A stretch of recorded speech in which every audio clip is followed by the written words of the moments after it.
Hello guys, it's your boy Sean, and today we're going to be solving a LeetCode problem. Today's LeetCode problem we're going to be solving is the square root of x, okay? So we're giving a non-negative integer. So we're basically being told that we're guaranteed a number from 1, or sorry, not from 1, because that's from 0, from 0 to 1 million, sorry, not from 0 to 1 million, from 0 to infinity, okay? But obviously it's not going to be infinity because the test case is 2 raised to the power 31 minus 1. So we don't need to worry about that. Just know that from 0 to a very high number, okay? And then we're told that we should return the the value rounded down to the nearest integer, okay? And we're not allowed to use any built-in exponent functions, okay? So let's just start doing this. What the algorithm we're going to use today is binary search, okay? God, my typing is not just for today. Okay, so binary search. So this is what we're going to do. Assuming x is a value, right? Let's say 4 in this case. So if x is 4, right, we're going to grab the middle number, right? But obviously we need some pointers. So we're going to say left pointer. The left pointer is going to equal to 0. And then the right pointer is going to equal to 4, right? So this is how it's going to go. We're going to use the left pointer, which is 0 plus 4 divided by 2 to get the mid value, okay? So let me say mid is equal to 0 plus 4 divided by 2. In this case, mid will equal to what? You got it right, 2, right? So now we know mid is 2. We're going to use this mid value to check. So if that mid value, why am I typing mid? Okay, so if that mid value times mid, right, is equal to x, we just want to return mid, right?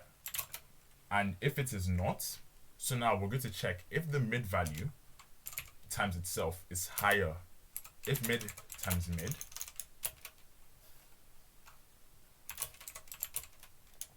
right is less than or equal to the if mid times mid is less than or equal to the value, we want to basically also check if the value after this mid value is greater than x. So we're also going to check if mid plus 1, I'll explain what we're doing that in a second, plus 1 and times mid plus 1 is equal to x, or sorry, it's greater than x, not equal to x. We want to just return this mid value. I don't know, I'm on caps, but don't worry, we can talk about that. So now, basically what we're doing, we're grabbing the middle value. We're multiplying that middle value to see if it gives us the value of x, okay? So x in this case is 4.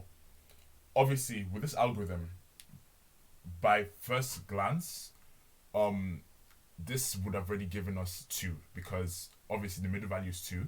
2 times 2 is less than or equal to x, and the value after 2, which is 3, is 3 times 3 is 9, so it's obviously going to be greater than x, right? That's good. But let's just say, in case we didn't get 4 as x, what if 4 was another value, like 9 or 8 or 7, or another value which the middle value won't just be by chance 2 to give us what the actual value of x is. We need to be able to check for basically a boundary, okay? So this is what we're going to do. We're going to say if mid times mid is greater than x, right? So if mid times mid was, just say, let's by chance just say 2 times 2 is actually 6, okay? If mid times mid was 6, what we want to do is that we want to scrape off. So let me show you an example. Let's say 0, 1, 2, 3, and then 4, right? So if, let's say 2 times 2 is 6, right? And 6 was higher than 4, right? We know that obviously if we go to the next value and the next value, the values from 2 and above are useless because it's too high to give us the square root of the number, right? So what we're going to do is that we're going to delete those numbers and check the numbers before that to see if we can get a number closer to the square root of that value. If I'm making any sense. So we're basically checking if the value that we got right now is higher than what we have already, or is if the value that we have right now, the square of that number is higher than x, we know that the numbers before that value is going to be closer to what x is. Does that make any sense? So we also want to check if the value is too low for x. We want to basically check from that value above. Okay, so let's say 2 times 2 was actually 1. We know that from 2 downwards is pointless, so we're going to delete from 2 downwards and check only the values above and see if it equals to x or is closer to x. If that makes any sense, I hope you guys understand, because now we're going to put that into code. Hopefully it makes sense, because that's how I understand binary search and how it was explained to me. So I find, based on that, I'm going to use that and solve this problem. Okay, so now let's do this. So obviously we know x is, based on this what we have right now, we need to create our pointers. Okay, so in this case, to make it very intuitive and easy for you guys to understand, I'm going to say left pointer, right? So obviously in JavaScript to declare a variable, we're going to say let, okay, left, okay, equal, so the left pointer is going to equal to 0, okay, which is the beginning of the value. So the value, the beginning of, we're guaranteed that this value is not going to be a negative value. So we're starting from the first value to ever exist, which is 0, okay? Then, or which is the first value that is going to exist in this case, okay, which is going to be 0. Then we're going to say left right, our right pointer is going to equal to x, okay? So we're saying that right is going to be that value. So we're putting our pointers at the beginning and end of this value, if that makes any sense, okay? And then we're going to basically use a while loop, okay? We're going to say while, right, left is less than or equal to right, okay? So we're saying while this left pointer is less than the right pointer, or they haven't touched. So while the left pointer is before the right pointer and hasn't touched it, we want to do something, right? What we want to do is that we want to grab this middle value, okay? So this middle value is going to allow us to be able to perform this algorithm, binary search, okay? So we're going to say const middle, right? So the middle value is going to equal to, right? We're going to say math. I'm going to explain why we're using math.floor. Math.floor. So math.floor is a JavaScript function. I know they did say in the spec that we're not allowed to use inbuilt exponent functions, but we're using this to be able to basically just floor division, okay? They did say we're not allowed to use exponent functions, okay? So we're still good. We're still good, okay? Don't worry. So now we're basically gonna check. We're going to get the middle value. So we're going to floor divide the left pointer. So left plus right, and then we're going to divide this by 2.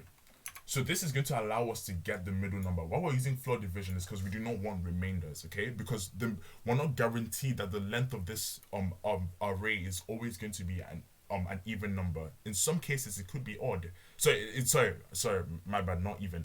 We're not guaranteed that the length of this array is always going to be an odd number, okay? In some cases, we could have an even number. In that case, we have 2 values in the middle, that we need to add and divide by 2, okay? In that case, we do not want any decimal value. So we're using math.floor to make sure that we're getting an integer, if that makes any sense, okay?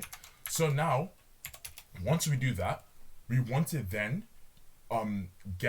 so we've gotten our middle value. We then want to check for this test case, okay? We want to see if mid times mid, right, is less than or equal to x, okay? And mid plus 1 times mid plus 1 is greater than x, okay? So we're checking if this value that we're going to get from mid is less than or equal to x, and the value after that is greater than x. So we can use that to determine if this value is too big or too small, or perfect in this case, okay?